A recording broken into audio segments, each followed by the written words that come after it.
Chapter 5. The Night That Changed Everything, August 25th, 1830. The date might not mean much to you, but it's one of the most important nights in Belgian history. That evening, Brussels Opera House was presenting a performance of La Muette de Portici, the Mute Girl of Portici. It's a stirring opera about rebellion against foreign oppression, filled with passionate songs about freedom and national awakening. As the final notes rang out across the theatre, something electric passed through the audience. Instead of filing quietly out into the night, people began singing the revolutionary songs in the streets. The singing turned to shouting. The shouting turned to marching. Within hours, crowds were gathering in the city's main squares, demanding independence from Dutch rule. Within days, the entire southern region was in open revolt. King William I had not spent 15 years building his United Kingdom just to watch it fall apart over an opera performance.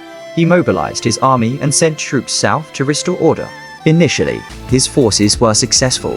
Dutch soldiers occupied Brussels and other major cities. For a moment, it looked like the United Kingdom of the Netherlands might survive after all. But then we see that familiar pattern emerge once again in European history. The great powers simply could not tolerate one of their neighbors becoming too successful. France looked across its border and saw Dutch troops occupying what had once been French territory. This was unacceptable. The French government declared that it would not permit the Netherlands to use military force against the Belgian rebels. If Dutch troops didn't withdraw immediately, France was prepared to go to war. Britain meanwhile imposed a naval blockade on Dutch ports. British ships prevented Dutch merchant vessels from reaching their overseas markets. The economic pressure was enormous and immediate. The message from both powers was crystal clear. We will not let you succeed in keeping Belgium. William I found himself in an impossible position. He could fight to keep his southern provinces, but only at the cost of war with both France and Britain simultaneously. Even if he won such a war, which was unlikely, the economic damage would be catastrophic. By 1839, he had no choice but to formally recognize Belgian independence. Europe's first experiment in Benelux unity was officially over.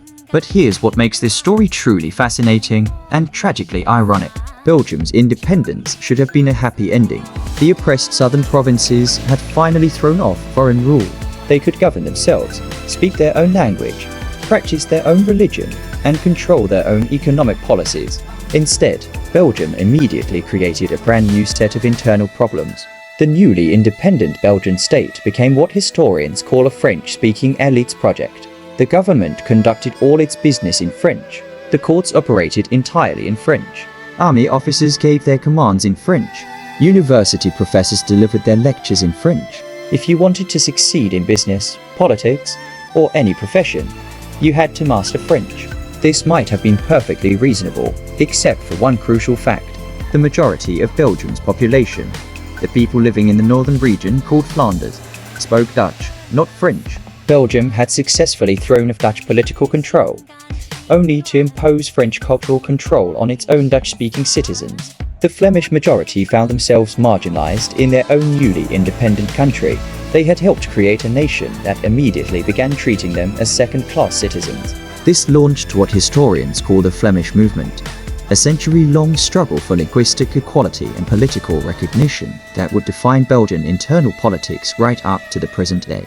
Belgium started its independent existence already divided against itself, proving that even successful independence movements don't automatically create national unity. And so ended Europe's first serious attempt at creating a unified Benelux nation.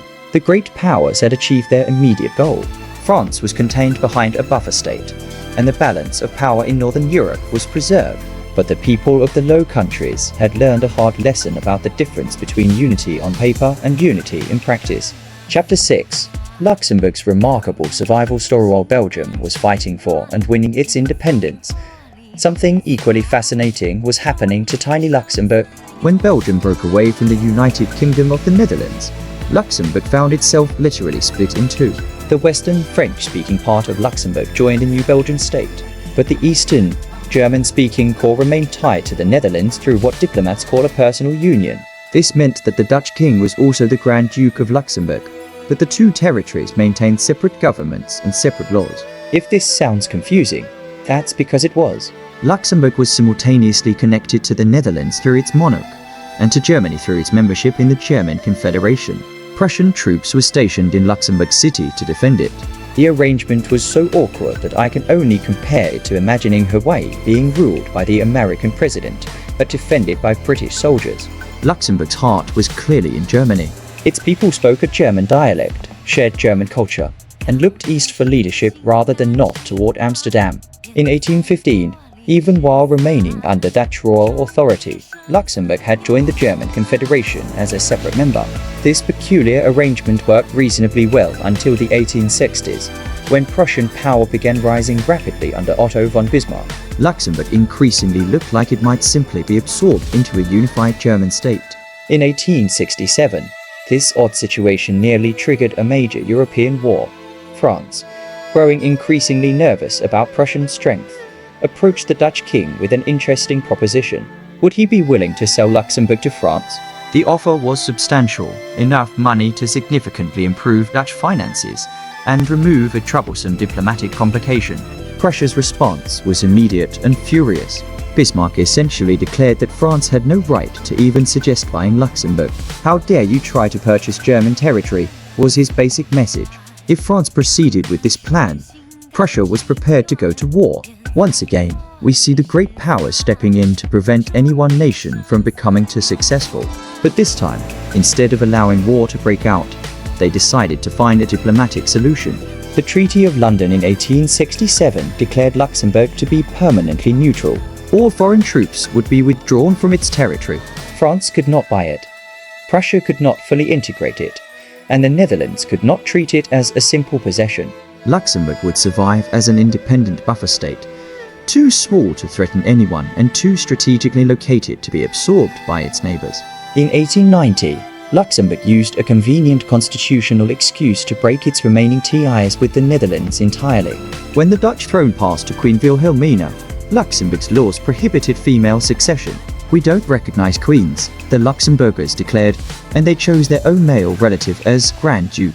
This was almost certainly a pretext rather than a principled constitutional position, since Luxembourg later accepted female rulers without any difficulty. But it served its purpose. By 1890, Luxembourg was a fully independent nation for the first time in its history. If this video helped even a little, hit that like button to fuel the channel and drop your questions in the comments. They might shape the next video.